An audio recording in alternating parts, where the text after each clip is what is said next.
Hello, ladies and gentlemen, boys and girls, college football fans across the nation and around the world. This is Tim May with the Tim May Podcast. It's an aptly named podcast, right, Boston? The most accurate name that has ever been given to a podcast. Ladies and gentlemen, this is my sidekick. You know him as Austin Ward. I call him Boston, but for all kinds of reasons, one of which is the pecking order at lettermenrow.com. Always tune in to lettermenrow.com for the latest on Ohio State football news, not the least of which came this past weekend when we found out Jordan Hancock had flipped his commitment from Clemson to Ohio State. Highly touted cornerback, a fellow who was in the sights of Ohio State football for a long time. We're going to get to that in the second half of my show. But that was a big moment, wasn't it, Boston? Yeah, and it was a great way to start off Defensive Backs Week. So real synergy with recruiting and Jordan Hancock inadvertently setting all that up to get us rolling, talking about Kerry Combs. And I think the BIA moniker, DBU, all that applies to the Buckeyes. They've really got it rolling there. So we'll have a lot to talk about with Kerry Combs, those Buckeyes in the back end, and Jordan Hancock later in this show and then throughout the week.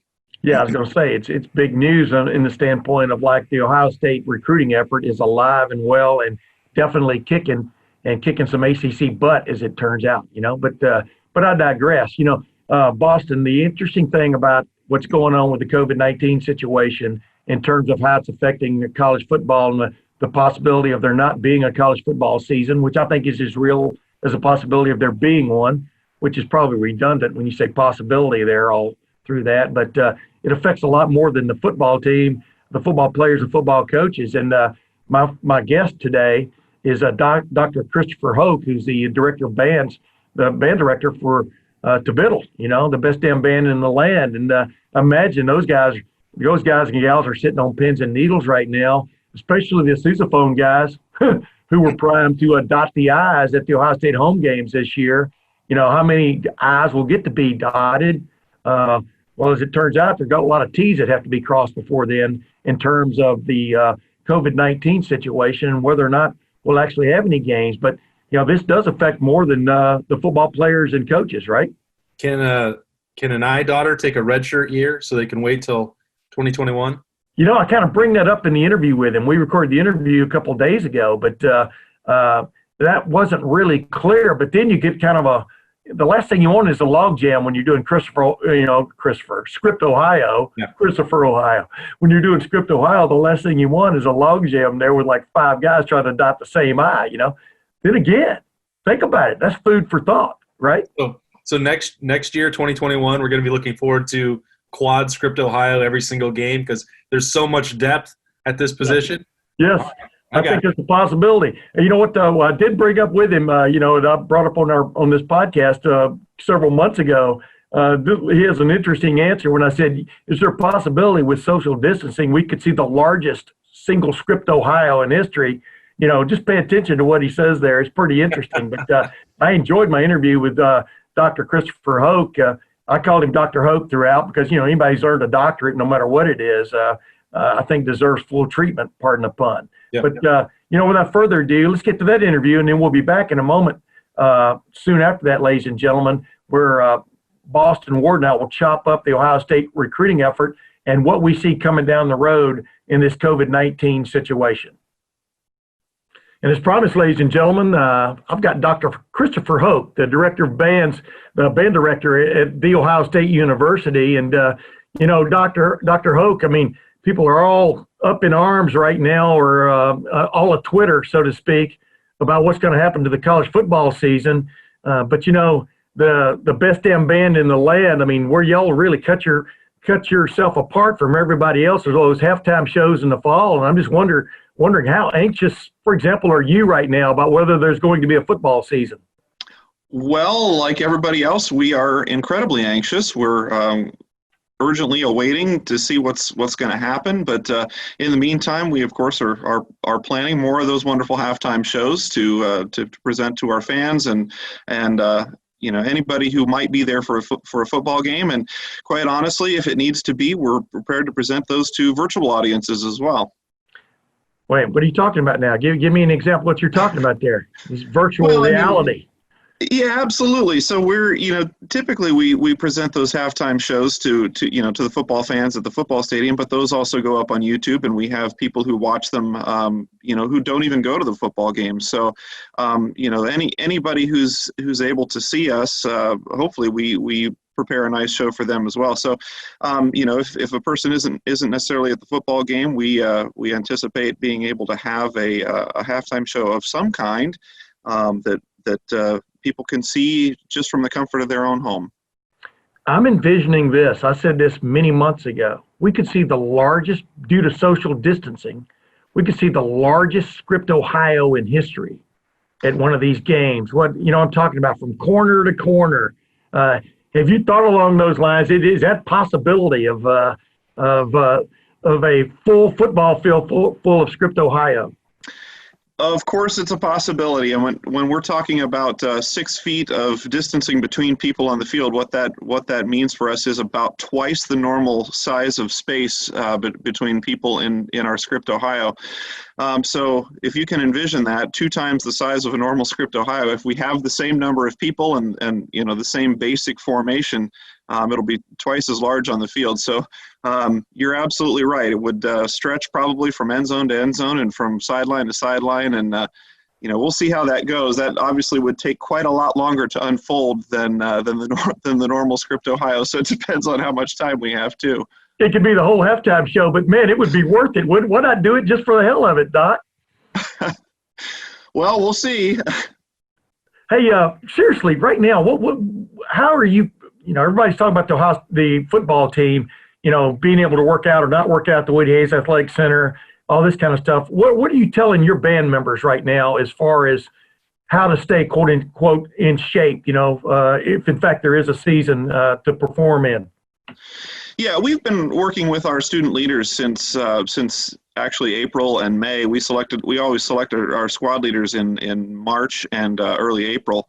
And so we've been working with them. We've had some leadership retreats and so forth to get them up to speed on kind of what it is we're asking them to do this summer. And they've done a wonderful job working with the staff to put together virtual summer sessions. So there's a lot of video learning going on. We've got potential candidates broken into Google Classrooms. And they're interacting with our squad leaders and interacting with our staff that way. We've recently started weekly webinars on Thursday nights that we're going to be doing for the foreseeable future to do some live musical training and some other things. So we're doing the best we can to work through online means to get everybody ready for the season. It's not ideal, of course, it isn't for the football team either, but we're making the best of the situation, I think, and I think all the credit goes to our student leaders for putting together a great program this summer.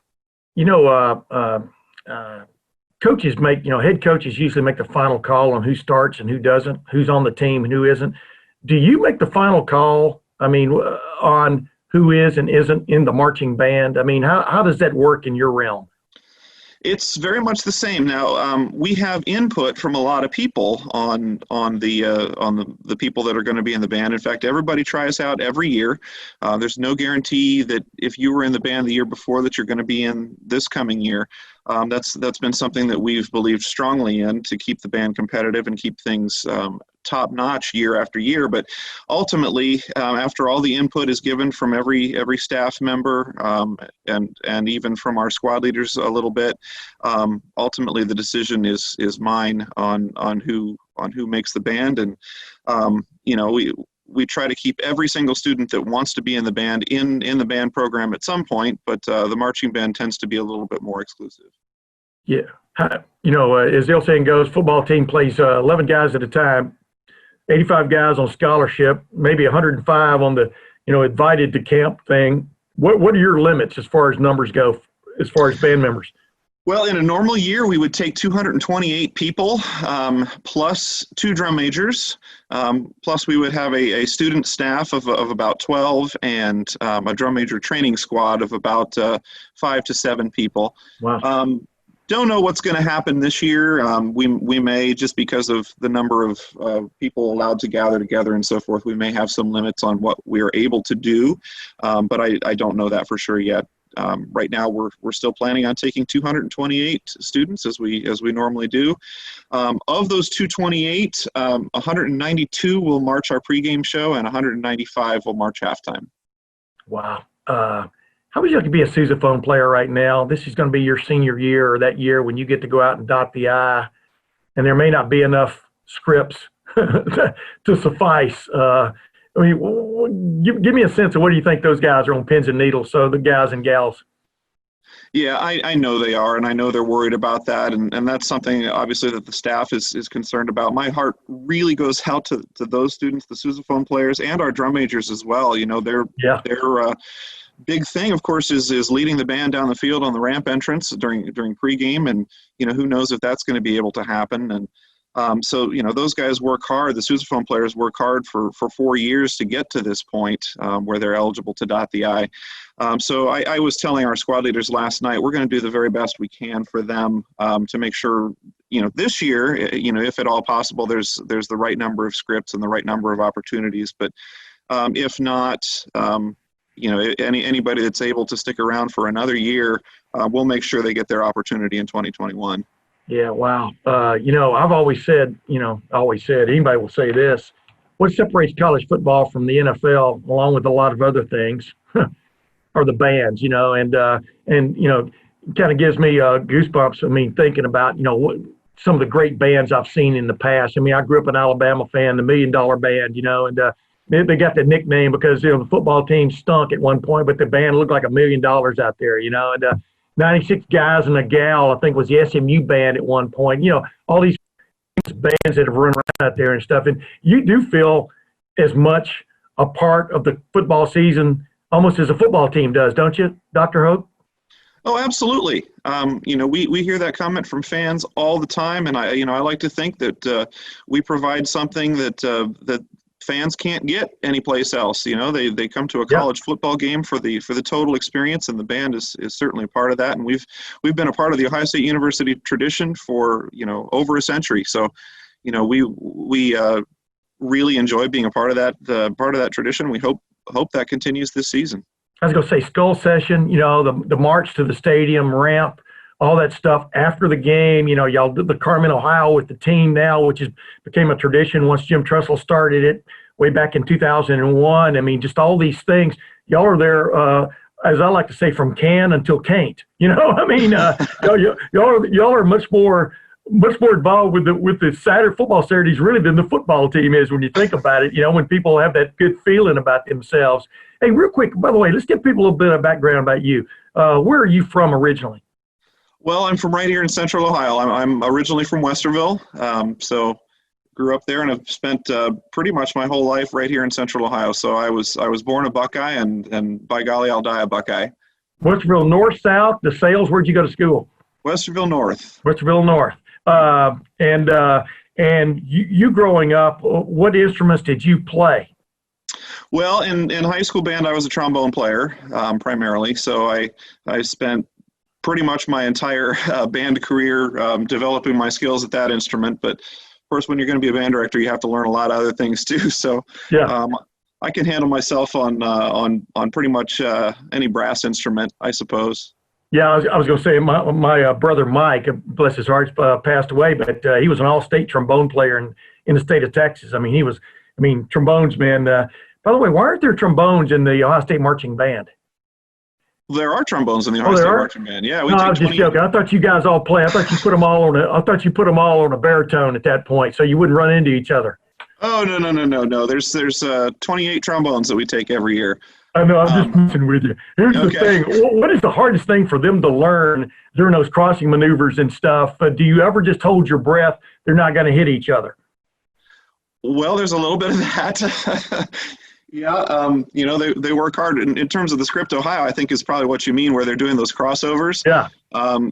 It actually takes some coordination to make sure that happens. There's a timing for when they have to snap the instrument down, get 1 foot through the crossover, and be through. There's a total of 2 beats worth of music that they have to make that happen.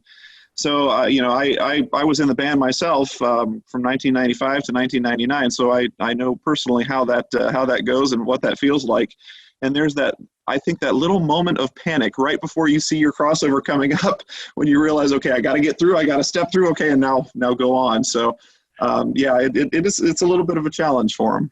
No, I was just joking about there might not being any trombones. I mean, 76 trombones led to big parades the way I look at it. My mom growing up in Alabama and Texas, my mom was big on us all learning how to play an instrument one way or the other. I plinked on the piano. I was horrible, but I played trumpet. And the great thing I always tell people about having a music background is, music is the same any country you go to. It's like an international language, I mean, Yep.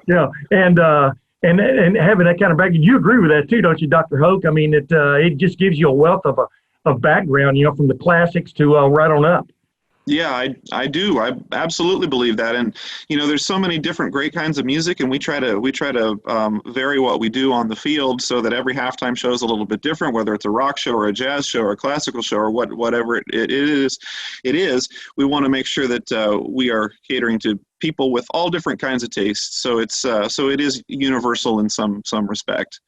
Give people an idea. Where do the ideas come from for these ridiculous halftime shows? And by ridiculous, I mean in a good way. Sometimes bad is good, as the old saying goes. But where do you have these dreams at night? I mean, do you get it? Where do the ideas come from? Well, it comes like any great work of art, I suppose. It comes from hard work, and quite honestly, we start planning our shows usually in January or early February. And that starts with a meeting with our staff and with our students. So students come up with a number of ideas. They generate, usually at that meeting, somewhere between 25 and 50 show ideas, and the staff meets pretty much weekly from that point until late March, early April, to come up with a slate of 7 ideas that are going to be used for the upcoming season. And then once we have our 7 ideas set, we call up our arrangers, our music arrangers, and they start writing the music. And usually by this time, we actually start writing the routines, the drill routines, and start planning for the visual elements, the props, and everything else that we're going to use. Do you guys practice? Do y'all fine tune it or the beginning of it in squads? Meaning you're going to be moving here during this part of the music, and I mean, how do you begin it, and how do you put it all together from the standpoint of the beginnings of having a man, a person, an animated person going down the field, or wheels turning on a choo-choo train or something like that? I mean, how do you first start that process? Well, when I sit down to write the drill, that's part of the process. Really, every animation that you see is it's like a real animation. It's a series of individual pages, charts, where a student will be in position A, then they'll be asked to go to position B, to position C, and then we put that all together so that when they actually do the movement, it looks like that figure is moving, whether it's the train or the person that's moving down the field in drill. Usually any given show has somewhere around, I want to say about 50 of those individual charts, and probably another dozen or so subsets, some sets in between those charts that students have to pass through to make the drill work. And each of those charts is written usually by myself, but also we have a couple graduate assistants that will help out with that, or I have a friend in the community who does a great job with that. So we do get help from time to time to make that work. But is that right now? How much would y'all be practicing right now stuff like that? Meaning of people, guys and gals working together on their little subset. I mean, how much are you missing from the summer drills, et cetera, of putting it all together? Well, really, the summer is exclusively for physical training and for fundamental training. So we're not actually, this time of year, we wouldn't normally be learning halftime shows. We don't do that until we select the band in August. So once the band is selected, then we'll start in on the first halftime show. And typically a halftime show will take anywhere from 1 to 3 weeks. to learn, just depending on what the football schedule looks like. So we wouldn't be doing any of that right now, but what we really are missing is the volume of work that we normally put in summer workouts, teaching those fundamentals and having our students learn our school songs and learn how to do a crossover in Script Ohio, learn how to do the ramp entrance, learn how to do all those fundamentals that really make the band go. Yeah. Dr. Hoke, it's pretty funny though, because when people go to an Ohio State football game, they want to see ramp. They want to see Script Ohio. You know what I mean? Because some people there, that's the only time they have been to a game and will ever go to a game. How do you balance all of the fundamentals, so to speak, to what sets the best damn band in the land apart with new stuff? If you follow my drift. Oh, absolutely. I love to speak on this, and I talk about this all the time with various groups around the community, around the state. We believe really strongly in having both a sense of tradition and a sense of innovation. The Ohio State Band traces its roots back 143 years to a fife and drum corps, and so there's tradition that's been built up over 143 years with this band organization, which is really cool when you think about it. And so those traditions are important. The first Script Ohio took place in 1936, first ramp entrance in 1928. Hang On Sloopy's been going on since 1965. So those things we absolutely honor, and we make sure that we do those things the very best that we can do them to honor the generations that have come before us. But at the same time, you can't be stuck completely in the past. You've got to do things that are new and up to date and keep modern audiences engaged in what's happening. So we believe strongly also in innovation, and I think a lot of times you'll see that coming through in our halftime shows. And that's part of what gets us excited about the upcoming season, is being able to do things that are creative and different. Sure. So if we believed in tradition above all things, we would still be, a small fife and drum corps that we were 143 years ago. But fortunately, things change and adapt over the years. So it's exciting to be a part of. You were in the band. You've been the director of the band. Give me just one part. If you could only get to do one thing that y'all do every week during the football season or during the game, what would be that one? What's the one part that you can do without? I mean, obviously, ramp, you have to get on the field, at the beginning. But what is that one thing that just right now puts a hair up on the back of your neck that you really enjoy every week, no matter what? I think the thing that's my favorite personally is the halftime show. That's the part that I creatively invest in week after week. Then that's my favorite part. But I think for the average fan, we couldn't get away without doing Script Ohio. Yeah. And that's something that a tradition certainly that I respect, having been a part of it, having grown up with it. I'll never remember, or I'll never forget, the first football game that my dad took me to as a kid. Earl Bruce was coach. We played Wisconsin. We lost, but I do remember sitting in the stands and seeing the band come down the field and being amazed at the straight lines and row upon row of the same brass instrument coming right at me. And I remember seeing Script Ohio for the first time and just being absolutely blown away. So those traditions are important too. But I think it's a thrill when the audience sees that halftime show and you get that ovation at the end, and all the creative work has been worth it. But obviously we know the importance of the traditions as well. Hey, do you scout? Do you go back and Urban Meyer sits there and watches Urban Meyer back then and Ryan Day now, but all the coaches, they'll take the video after the game's over and just scrutinize the hell out of it. Do you guys do the same thing? Do you go, hey, Jimmy, you were half a beat off right here. You know what I mean? How do you guys, I know you do that, don't you? Y'all are perfectionists. Oh yeah, absolutely. We make the video available of our rehearsals after every rehearsal, so students can go and check that out on their own, and then we watch video together as a group on Fridays and Saturdays during the fall. So as we prepare for the season, we'll watch it before our dress rehearsal on Friday, and then we'll watch it before the performance on Saturday.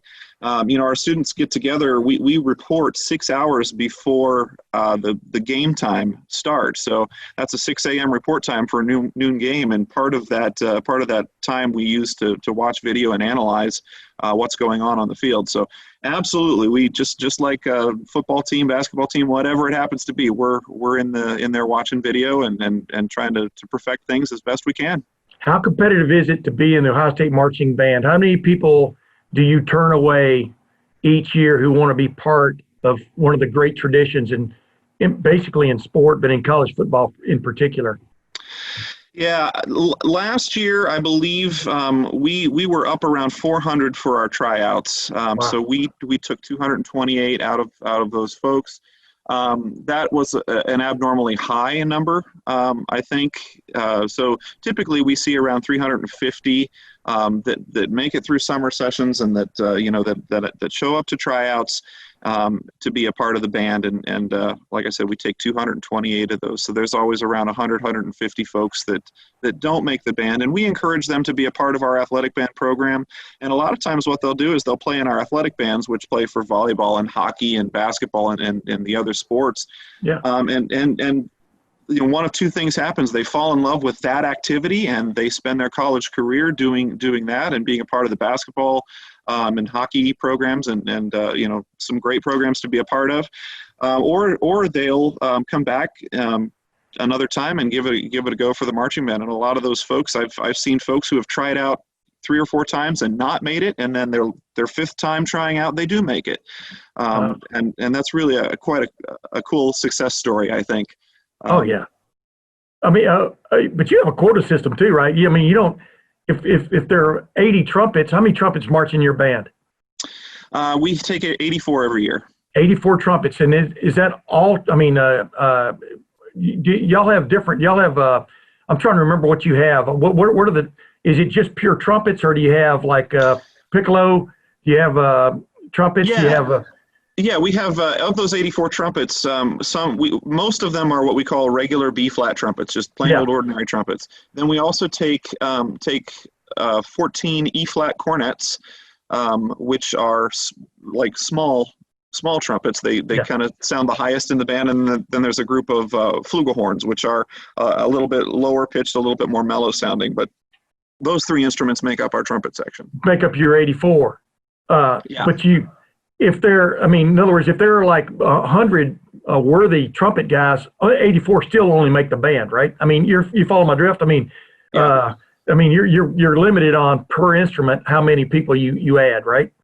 That's absolutely correct. Yeah. Who shows up? What is the biggest number? I mean, who usually has the largest number of people trying to join the band? What instrument?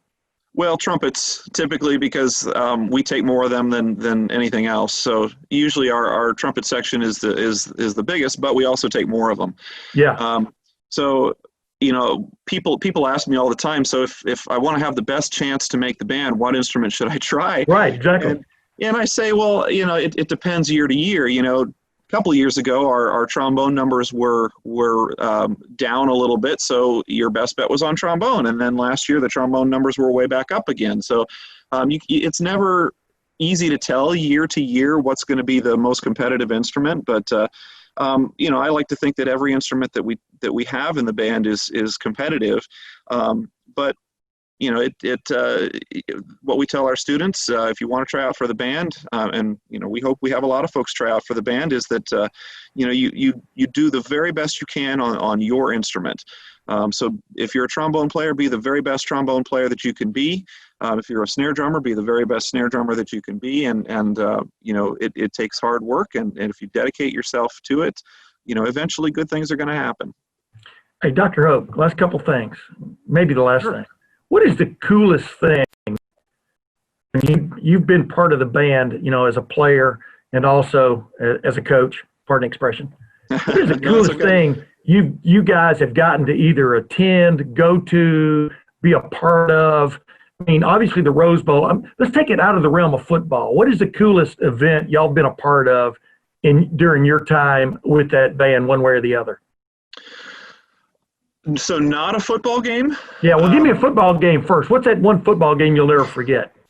Well, I think from my time in the band, I think the Rose Bowl in 1997 is something I'll never forget. Obviously, the game itself was an incredible game with the last minute drive by Joe Germain and the touchdown pass to David Boston at the end of There that you game. go. He pays attention, ladies and gentlemen. Yeah, that's something I will never forget as a student. I don't know that I've ever cheered so hard in my life, but you have those moments. Since I've been a director, going up to that stadium up north and winning those games up there. There's no thrill quite like it. Having been a part as a director, having been a part of the national championship in 2014. That was obviously something incredibly special. So those moments will obviously, they'll be with me for the rest of my life. But I think, that Rose Bowl in 97 being the first big experience that I had as a part of the band, the first huge game experience that I had as a part of the band was really special for me. I think from a non-football game perspective, we try to do a number of non-football performances every year. But 2015, we had the opportunity to go overseas and perform in London, England. Yeah. So doing a parade in Regent Street and performances in London was truly spectacular. Something that we had never had the opportunity. The band had never been overseas before, and had the opportunity to do that. I think that was cool, and that was at the invitation. I guess it's related to football. It was at the invitation of the NFL. So part of that experience was performing an NFL game. They treated us like royalty. They were absolutely wonderful to us. So that was quite an experience. And then 2 years ago, being a part of the Macy's Thanksgiving Day Parade and doing events in New York City was also something pretty incredible for us. What are the rules of the road when you guys go on a trip like that? What are the rules of the road that you sit down that you're uncompromising on as far as behavior, et cetera, by band members? Well, our students are expected to follow our code of conduct and the university's code of conduct, whether they're on the road, at home, anytime. So the rules remain the same. We teach them that they are expected to be model citizens, that they are always representing the band, whether they are, on their own in class or whether they're actually on an official trip with the band. So, the expectations are high, just as they would be for any organization. No college kid is perfect. So we do have a level of forgiveness because we realize that people make mistakes. But by and large, the last few years, our students have really done a great job of representing our school, our organization, and certainly our community. Is when you go on the road to Michigan for the game, I don't know if you probably call it the team up north, and they have the band up north, I guess, that y'all go against. But is that I don't know, any inconvenient, or how would you call where they stick you guys over there in the corner of the field and stuff? I mean, is that about as tough a situation as you deal with? Yeah, I'll say both Michigan and Michigan State have gone to have gone to that, and it really is a function of the amount of room that they have on their field level. Most places that we go, we have seats either in the stands or we have chairs down on the field level that we can fit in. We deal with it. It's not ideal to stand the whole game, but we will do the best we can. And I know that their bands. I'm friends with both directors at Michigan and Michigan State. They're both quality people and wonderful people. So they do the very best they can for us, just as we do for any of our visiting bands. I am really proud of what our athletic department provides and what we're able to do for the bands that come see us. So we love sharing the field with other groups. I think is quite a special thing, and it's something that's really cool to be a part of here in the Big Ten.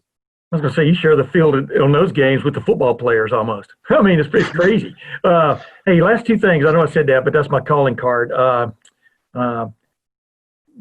Coolest parade to be a part of, the Rose Bowl parade or Macy's Thanksgiving Day parade? You can only pick one, but I'm telling you, the Rose Bowl parade is pretty phenomenal. I'm just throwing that out there to you. It is amazing. You're going to make me pick. Yeah. I think, okay, so with all due respect to both, I think I'd have to say the Rose Bowl parade, and the reason is because of everything else that's associated with it, because it really is tied to the Big Ten and tied to Ohio State in a lot of different ways, and it's a tradition that has gone back, years and years and years, decades of being a part of that. So, I hope, and I my prayer for every student that comes through this organization is that they get the opportunity to do that parade. Yeah. Because it is truly something. Now, that is taking absolutely nothing away from the Macy's Thanksgiving Day Parade. That is an outstanding and a first-class operation in every way, shape, or form. And hopefully that's something that will become a tradition here at Ohio State too. Is us doing that every 5, 6, 7 years or so, if we have the opportunity and if we're blessed to be able to make that happen. But that if push came to shove, I'd have to say the Rose Bowl parade. But dude, it's really funny because you grew up, you grew up watching the Macy's Thanksgiving Day Parade. You grew up watching the Rose Bowl parade, and then to be in it, to be part of it, you know what I mean? Like you said, you were the director when y'all were in the Macy's parade, but to be suddenly finding yourself part of that show is just got to be cool, right? Yeah, both of them. We are fortunate. Actually, we did the both parades in the same season. We ended up in 2018. We did Macy's and we did the Rose Bowl parade in the same season, which we believe we're the only college band that's had the privilege to do that. And we would do both again in a heartbeat. Like I said, the folks at Macy's run a first class operation. They were about as great a team of people to work with as we've ever seen. So we were thoroughly impressed. That Macy's parade was the coldest on record. It was the coldest Thanksgiving Day in New York City that particular day. And, I remember we get there to the parade site 3 hours early, and our students are huddled around just keeping each other warm in large masses of people. Now, you couldn't do that now. But exactly. We absolutely did that. And, I remember hanging around in 15-degree weather and just hoping for the very best.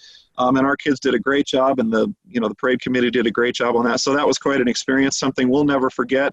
And then the Rose Parade is one of the longest parades you'll ever do. So people are absolutely worn out by the end of that, but it is wall-to-wall people and, quite a thing on both occasions. I was going to say those cold mornings, man. Nothing goes sharp faster than a trumpet on a cold morning. I mean, I would think just getting fine-tuned for the Macy's parade that day was an adventure, right?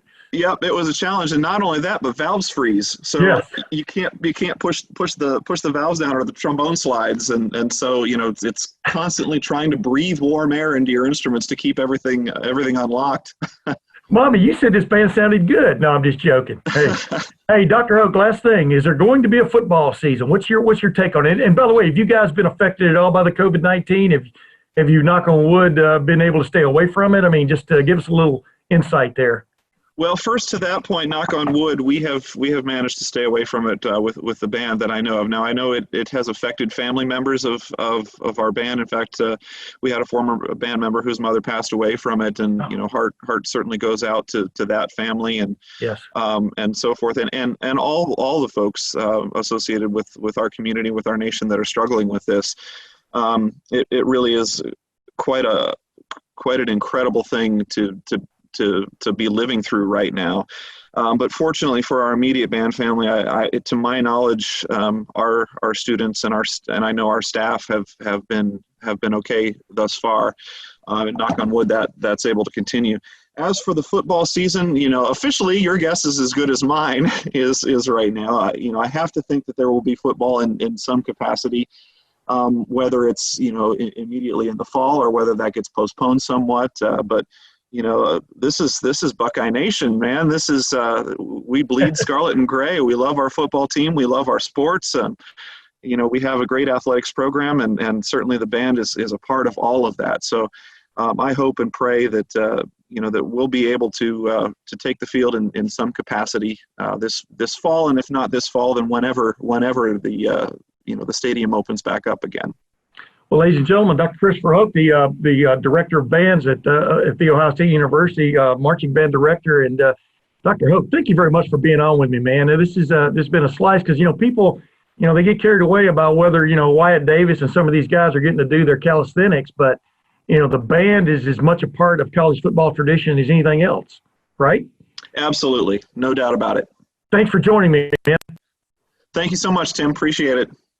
And I really appreciate Dr. Christopher Hoke, the director of bands for Ohio State, TBDBITL, the best damn band in the land, coming on and expressing his thoughts about how this is affecting him, his charges, otherwise known as the band members. And it is going to be an interesting fall, isn't it, Austin, if in fact there is no college football season?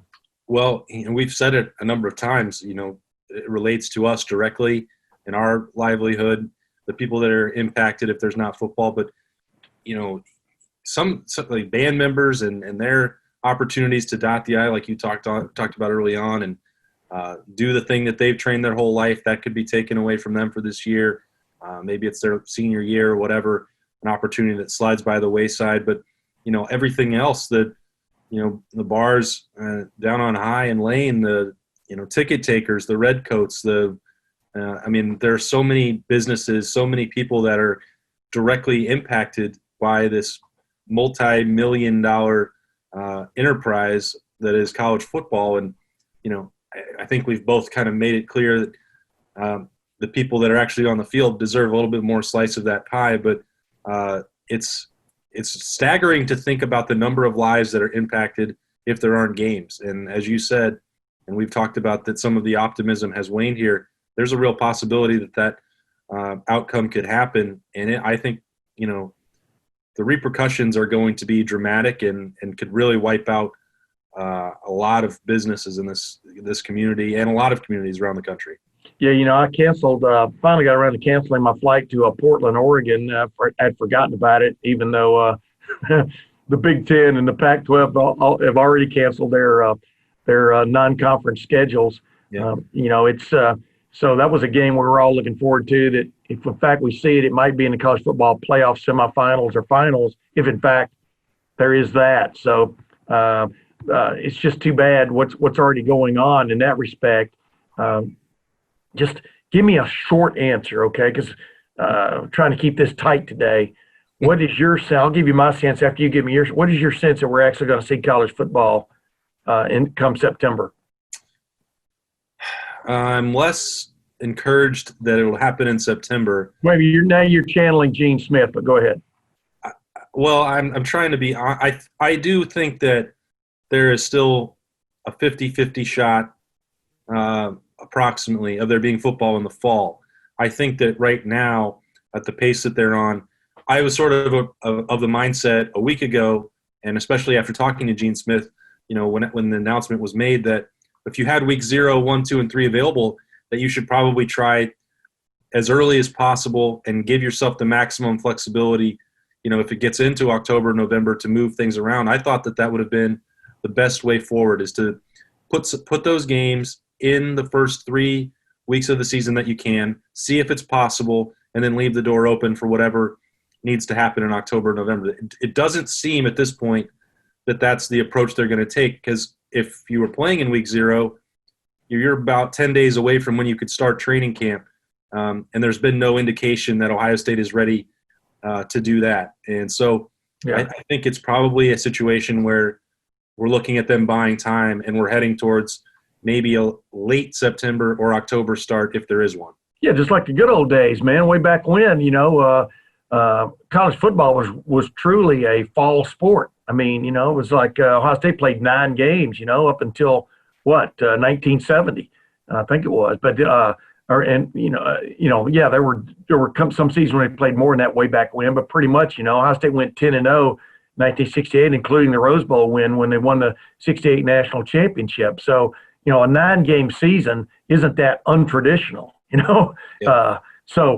And a game, I remember when I first moved up here in 1976, I think the season started the second or third week in September that year. So there's nothing wrong with going back to like playing when it's cooler weather, that's what football was made to be played, in my opinion. Football is that weird sport that goes, you can be playing 100-degree weather in late August, early September, and playing that game at Minnesota. Remember that game at Minnesota when it was, the wind chill was 16 or whatever it was, and we were all freezing, and we were in the press box. It was a lovely day for a dilly bar. Exactly. Good day to make dilly bars outside. But the bottom line is that, the 9-game season starting 1st of October would be fine with me.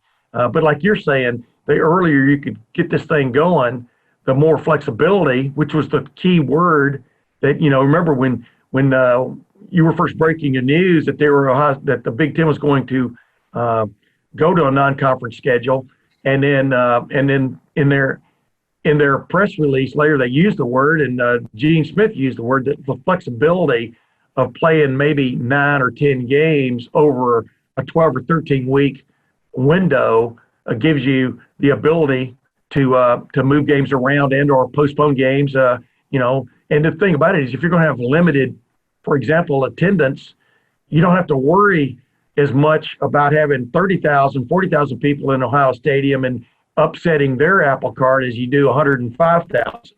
So that makes it more flexible. And then you think about, Northwestern, some of these schools with smaller stadiums, you don't have to worry so much about the crowd getting there and being there if, in fact, you have to be flexible, right? Well, you almost never have to worry about that at Northwestern or Rutgers, so I don't think that will be a big change. That was a shot. You didn't need to take that shot, but you took it.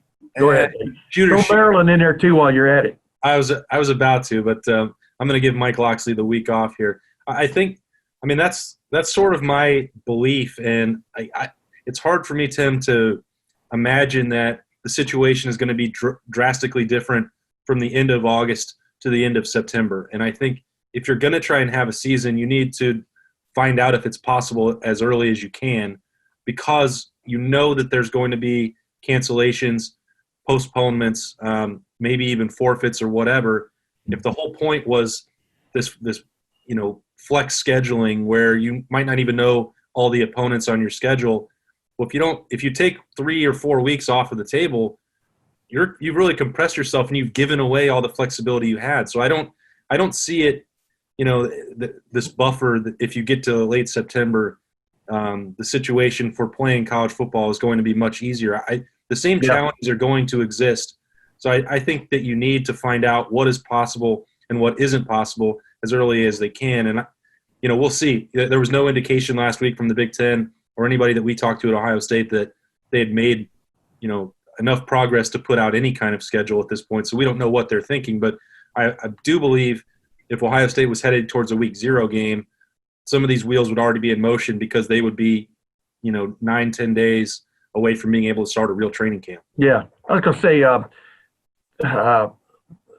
you can either the way I'm looking at it right now, Ohio State stopped its workouts at the Whittier Athletic Center for what, a week, wasn't it, or a week and a half? How long were they? Yeah, it was 1 week. They got back to it.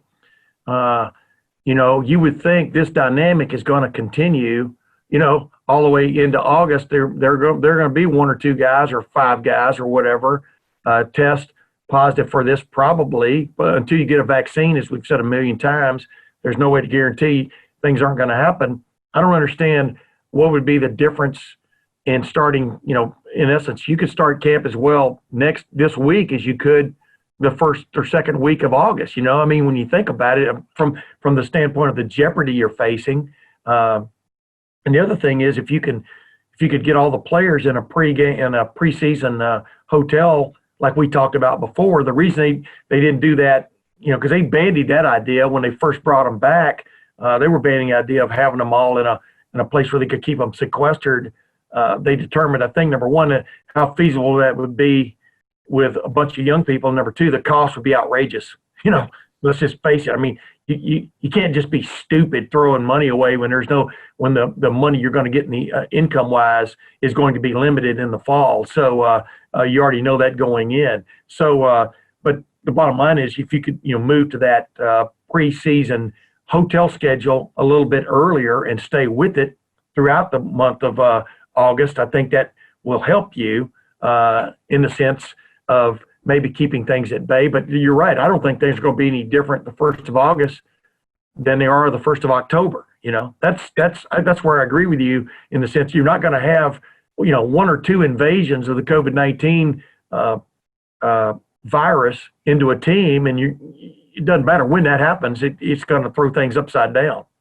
And, the other part about this that you're going to find out the first week of August. So if Ohio State doesn't start training camp until August 7th, so they'd be playing potentially week 1, but that's when everyone can start.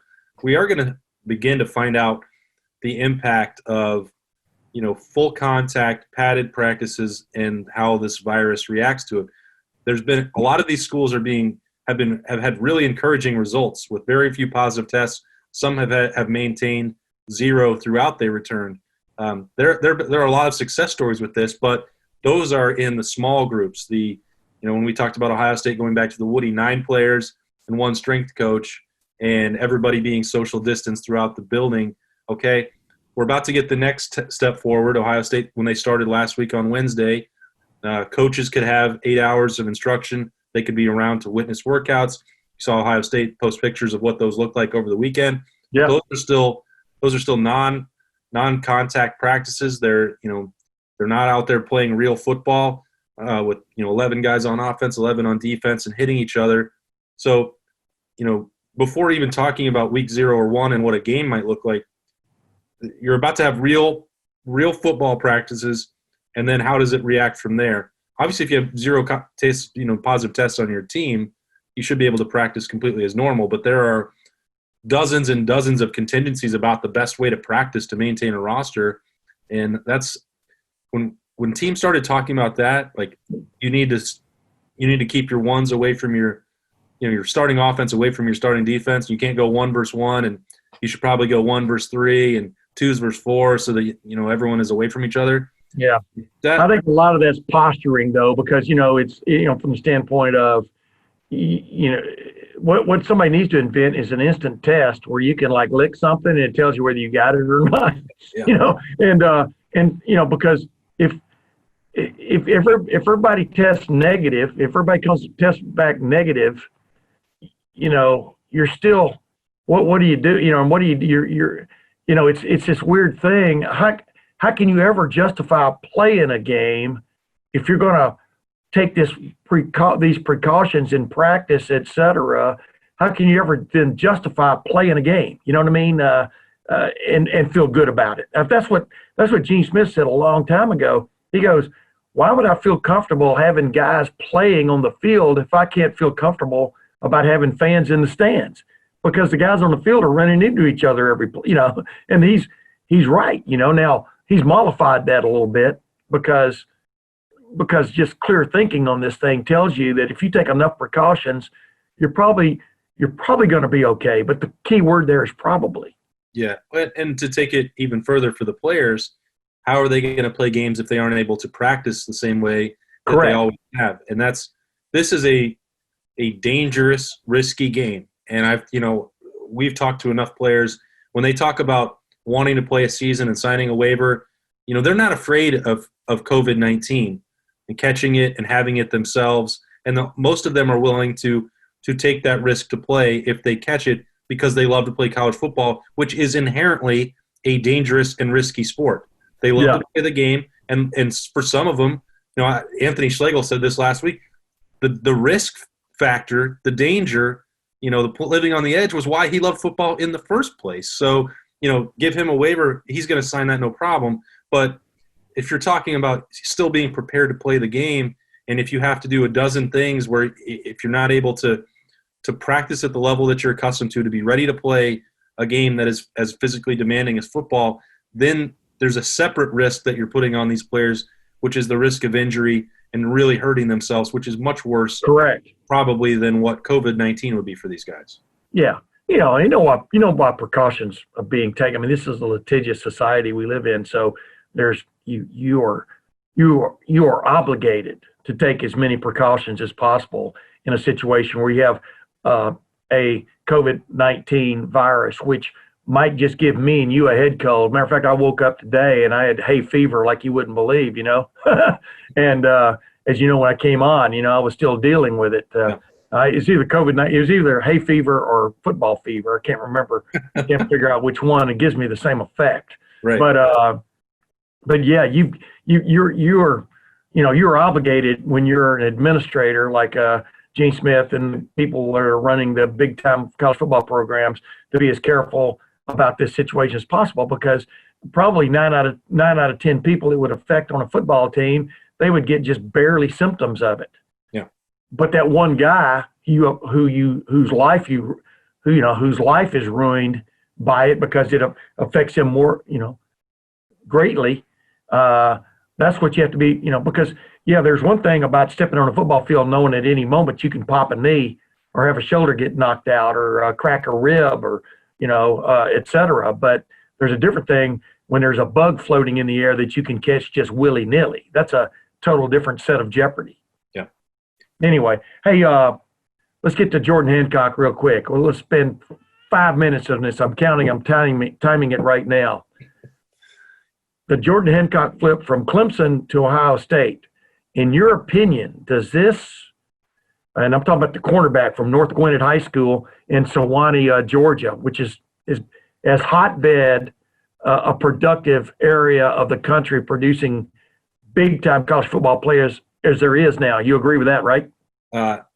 Absolutely. If you're not involved in Georgia recruiting in some form or fashion, you probably got some problems. Justin Fields, ladies and gentlemen, the latest example for Ohio State football of getting someone from that area. Cameron Hayward way back when, and he's way back when. He's still in the National Football League, but maybe he listens to this and he'll get a chuckle out of that. But right on down the line, there have been a lot of players that have come from that area of the country, have gone all across the country. Alabama, Georgia, Clemson, et cetera, Ohio State are huge in that area in terms of their presence and their recruiting presence. But getting the number 6 cornerback in the country, according to the 247 Sports Composite, number 77 overall talent football prospect in the country for 2021. Is this a shot across the bow of Clemson, or is this the shot that should have been in the first place? Boston, what's your take? And what's your take in 30 seconds? Yeah, well, I defer to Berm in all circumstances when it comes to recruiting, and he indicated leading into March that Jordan Hancock was 100% leaning towards Ohio State before that visit to Clemson. In fact, I think the last time he had mentioned or been on the Lettermen Row for Bermanology, he actually acknowledged that that he grew up wanting to be a Buckeye. So, there are all sorts of, as there always are, Clemson and Ohio State bickering back and forth. This is really becoming a great non-conference intersectional rivalry. They're one of the few programs that you can say, stands toe-to-toe with each other. The results, obviously, for the Buckeyes on the field haven't worked out.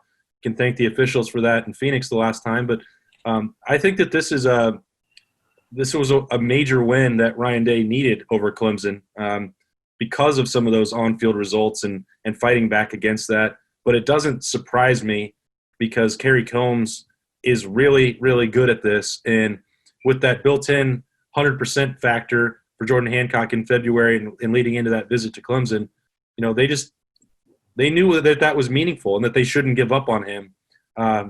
Whatever sales pitch that he got when he visited, it didn't last long enough to outweigh the previous work that Ohio State had done.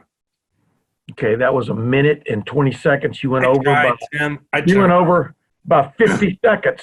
And ladies and gentlemen, I'm going to start holding him to this. But he said a lot. He answered like 2 more questions in that answer. That's what I call a complete answer with bonus. It's efficiency. They've got 5 defensive backs in this. 3 of them are listed as safeties, depending on where you look and stuff. But the Jalen Johnson kid, I think, out of St. Louis, is a bona fide corner. I thought getting Jordan Hancock reminded me of them getting Marcus Crowley a couple of years ago. They lost a guy from their recruiting class, but they probably ended up with a better guy, right? I'm talking about at running back. Is this the same thing we saw with them losing a defensive back, a few weeks ago, and then getting Jordan Hancock? I think that it's certainly, if you just look at the rankings, it's an upgrade. And I think that the other part of that is you have to weigh, does that kid really want to be there? And Jordan Hancock clearly did. This is the second time he's decided that he wants to be at Ohio State, and he could have gone anywhere. So, it's funny how sometimes this works out. The last time, that people were really paying attention to an Ohio State-Clemson battle was Jackson Carman. And when Ohio State did lose him, which they did not want to, they fought to the bitter end with that one. Yes. Before Dabo, who hates negative recruiting, but definitely was talking about Urban Meyer's career being over. Yes.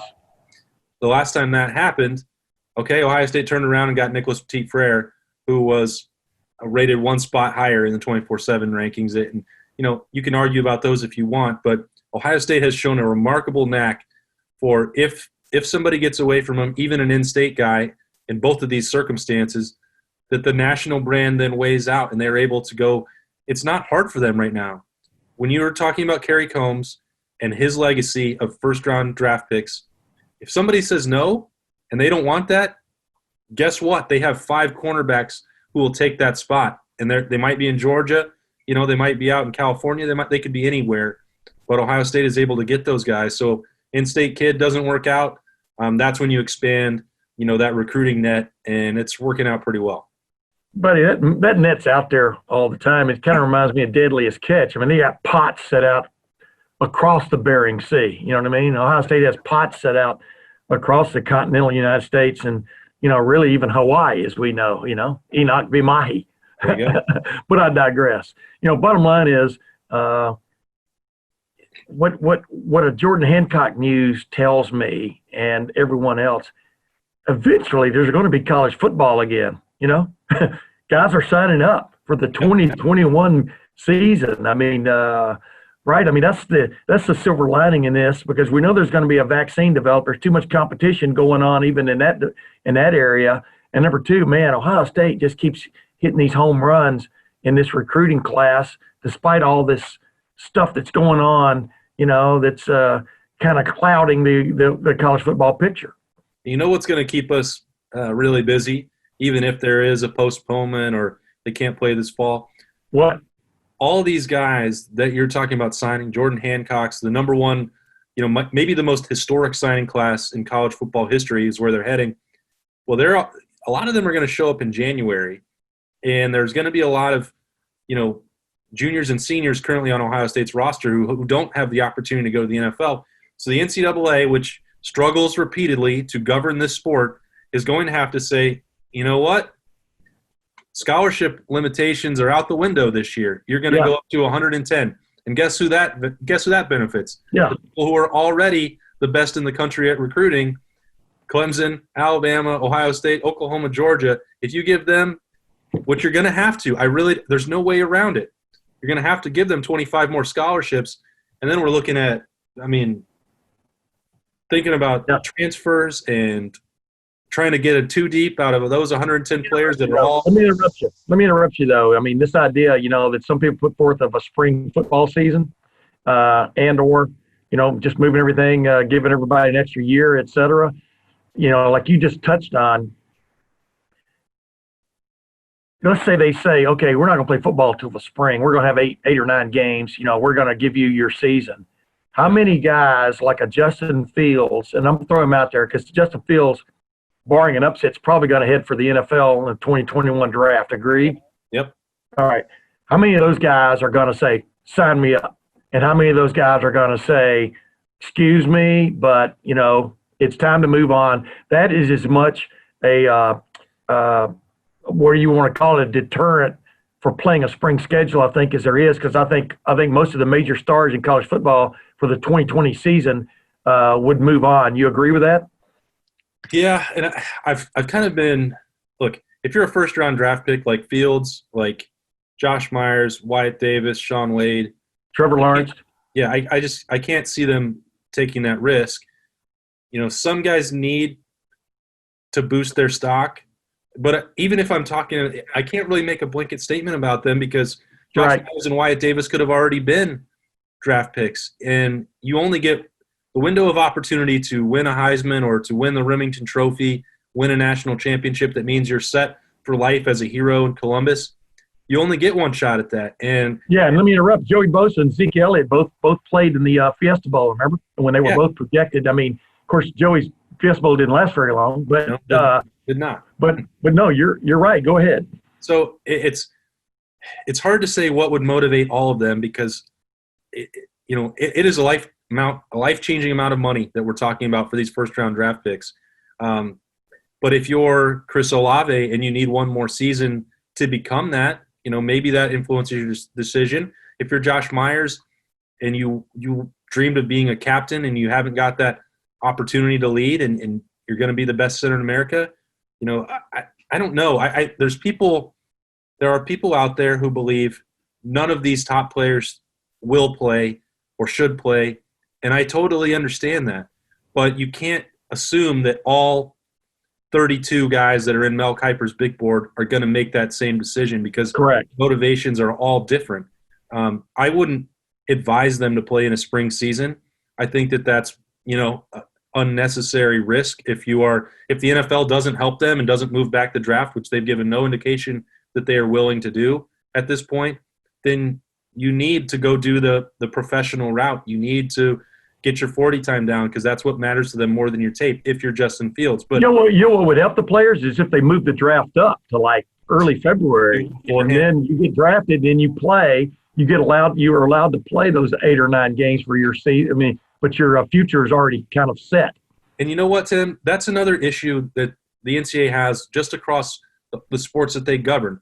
When I used to cover college baseball, when I was down in the SEC, these guys got drafted before the NCAA tournament began. They didn't have to give up their eligibility or choose between being drafted.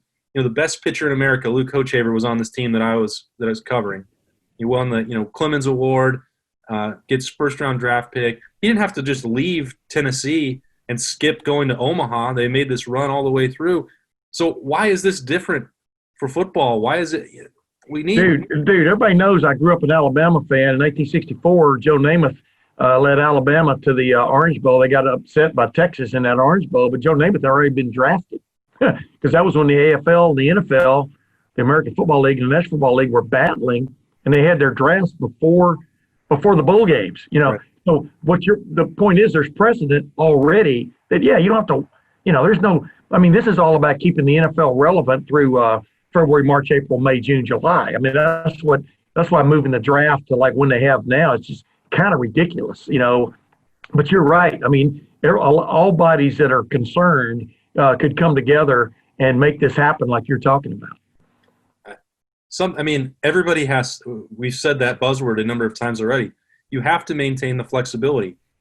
College football and professional football are both going to change dramatically in the short term. If they want to get back to normal, they're not going to be able to hold the same calendar that they've always worked with. That applies to the draft. That applies to the recruiting calendar.